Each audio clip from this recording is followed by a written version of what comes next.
એટલા માટે યજ્ઞ છે આકાશનું દોહન કરી શકે, આકાશમાંથી જે જોઈતું હોય એ બધું યજ્ઞ દ્વારા પ્રાપ્ત થાય.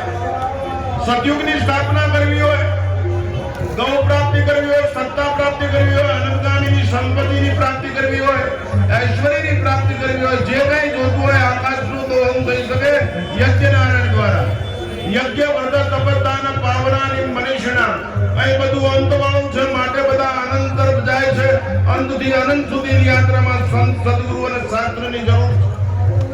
ગોપાલગીરી બાપુએ આ યજ્ઞનું આયોજન કર્યું, આટલા બધા સંતોને આમંત્રિત કર્યા, સંતો બધા આવ્યા, મિની કુંભ જેવું વાતાવરણ નિર્માણ થયું છે. યજ્ઞ છે એ મનુષ્યને પાવન કરનાર છે. આપણી અંદર વૈશ્વાનર યજ્ઞ ચાલુ છે. આ યજ્ઞની અંદર આહુતિ આપવામાં આવે છે, એનાથી પ્રદૂષણ નિષ્ઠ થાય છે, આ દેશ ભૂષણ સમાન બને છે, દૂષણ નષ્ટ થઈ જાય છે. યજ્ઞની અંદર જે આહુતિ આપવામાં આવે છે વેદ વાક્યો દ્વારા, વેદ મંત્રોચ્ચાર દ્વારા, બ્રાહ્મણો દ્વારા આપવામાં આવે છે અને એનાથી આખું દિવ્ય વાતાવરણ નિર્માણ થાય છે.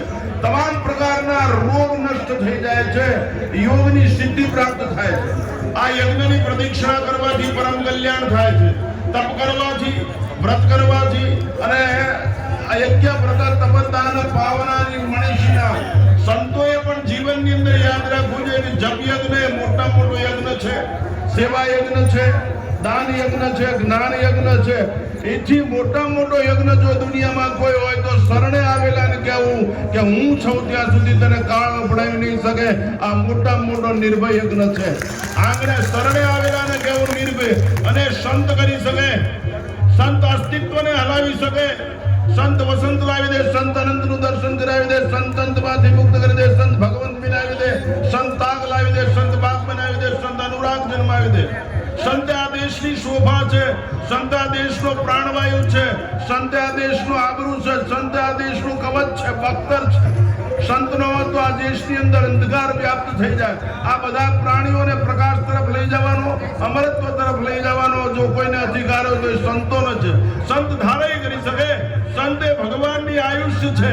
ભગવાન છે કે નહીં, હાજર છે કે મરી ગયો, એ સાબિતી એ સંતની હાજરીના કારણે થાય. આટલી બધી સંતની તાકાત છે. તો એવા જ્ઞાન વૃદ્ધ, વયોવૃદ્ધ, જૂના અખાડાનું ઘરેણું સિરમોર ગોપાલગીરી બાપુ પંચાલ, આ શરીરે 95 છે, અહીંનું જ છે. આ શરીર પણ 95 છે, અહીંનું છે, આ ભૂમિનું છે. એટલે આ તો મને પરમ આનંદ છે. આ અપારતાની જગ્યા મેહરિયા, ઠાંગનાથ મહાદેવ, આ બધાથી હું પરિચિત છું. આ મારું નાનપણ પ્રસાદ થયેલું છે. મને આજ ખૂબ આનંદ છે કે મારી જન્મભૂમિ ઉપર જ મને આજ આ મંગલ અવસર પ્રાપ્ત થયો. આટલા બધા સંતોનો દર્શન મંગલ અવસર થયો છે. હું ખૂબ રાજી છું. સંતોને મારી કરબદ્ધ પ્રાર્થના છે, દેશને આપણે જ બચાવી શકશું, સનાતન ધર્મને આપણે જ બચાવી શકશું, આ દેશના સંસ્કાર અને સંસ્કૃતિને આપણે જ બચાવી શકશું. આપણે આ વિરાસત બચે એટલે એના માટે કોઈ પણ ભોગે યજ્ઞ કરો. યજ્ઞ ગમે આ નાનો મોટો યજ્ઞ કરવાથી દુનિયાનું દિવ્ય વાતાવરણ નિર્માણ થાય છે. અરે ગરીબોના પેટ સુધી શુદ્ધ ઘી, એમ દયાનંદ સરસ્વતી કહેતા કે આમાં 1 ચમચી ઘી નાખો ને તો ગરીબોના માનસ સુધી એ દિવ્ય ચૈતન્ય પહોંચી શકે છે. એટલા માટે દરેકને જપ યજ્ઞમાં ક્યાં ના છે. એટલા માટે યજ્ઞ કરતા શીખો ને વિરાસત બચાવતા શીખો. આપણે બીજું કઈ ન બચાવી શકીએ, કઈ નહીં. વેદો ઉપનિષદોના દિવ્ય વિચારો બચાવીએ, ગંગાને બચાવી, યમુનાને બચાવી, સરજુને બચાવી, ગિરનારને બચાવી, હિમાલયને બચાવી. ટૂંકમાં ગિરિકંદરાઓ અને સરિતાના પાવન તટ પર જે વિરાસત નિર્માણ થઈ છે ભારતીય વૈદિક સંસ્કૃતિની, એ સંસ્કૃતિની વિરાસતને બચાવી. બીજું સાથોસાથ ચેતવણી આપું આપને, હું આ રાષ્ટ્રનો અનુભવી માર્ગે ચાલુ છું. એટલે આ રાષ્ટ્ર એકલા શાસ્ત્રથી નહીં બચે. કાન ખોલીને સાંભળે, ઉપર બેઠેલા નીચે બેઠેલા, આ રાષ્ટ્ર એટલા શાસ્ત્રથી નહીં ચાલે. શસ્ત્ર પણ જોશે, નગર ભારત માતાનું વસ્ત્ર જોશે. શાસ્ત્ર અને શસ્ત્ર બે તો ભારત માતાનું વસ્ત્ર સલામત રહેશે અને સુજલામ સુફલામ મલય સિંધરામ સચરામ બને માતો દેશ બચશે. વિરાસત બચાવો.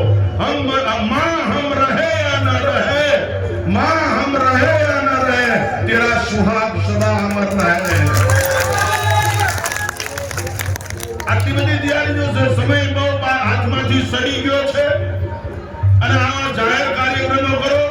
દેશને, જનતાને ચેતવણી આપો કે સમરસતાનો વિકાસ કરો, ક્ષમતા ખાતરપૂર્વક સમરસતાનું નિર્માણ કરવાની અંદર દેશને બચે વિરાસતને 200 વીઘા જમીનનું બચત કાંઈ નહીં, કારખાનાનું બચત કાંઈ નહીં, બીજું કાંઈ નો બચત કાંઈ નહીં, ગીતા વેદો ઉપનિષદોના વિચારો બચે, યજ્ઞકુંડ બચે, અને આ દેશના સંસ્કારો બચે. બહુ મહત્વની વાત છે. સંસ્કાર એ સંસ્કૃતિનો માપદંડ છે. સંસ્કારથી જીવન ધન્ય મંગલમય બને, સંસ્કારથી જીવન સાકાર અને આકાર પામે. ગણપતિ અને હનુમાનજી મોઢામાં ક્યાં ઠેકાણું છે, પણ આપણે એને પગે લાગી છે ને એનો નિર્ણય છે. જેનો નિર્ણય અફર એની સફળ. આ કપડા વગર બેઠા છે દિગંબર મહાત્મા, એનો નિર્ણય છે અમે આ દેશને સંસ્કૃતિ માટે અમારું જીવન સમર્પિત કરી દેવા તૈયાર છે. આ લડવા તૈયાર છે, મારવા તૈયાર છે, મરવા તૈયાર છે. આ ગમે એમ લાગે પણ એક સમય એવો આવશે ત્યારે ભારત માટે આ લોકો કૂદી પડશે, એમાં કોઈ મહેમત નથી. ગોપાલગીરી બાપુએ આવો દિવ્ય સંદેશ વિશ્વના ખૂણે ખૂણે પહોંચાડવા માટે આવો મંગલે ખૂણે, અને યજ્ઞની એ તાકાત છે. યજ્ઞ એ ડ્યુટી છે પૃથ્વીની, કેન્દ્ર બિંદુ કહેવામાં. યજ્ઞથી આખા વિશ્વનું સંચાલન થઈ શકે. ટેબલના એક ખૂણા ધક્કો મારો, બીજા 3 ખૂણા એની મેલે હાલે, એમ એક જગ્યાએ યજ્ઞ ચાલે છે. અહીંથી જે વિચાર મોકલો એ વિચાર આખા વિશ્વને ખળભળાવી નાખે, આખા વિશ્વને સમતોલ કરી નાખે.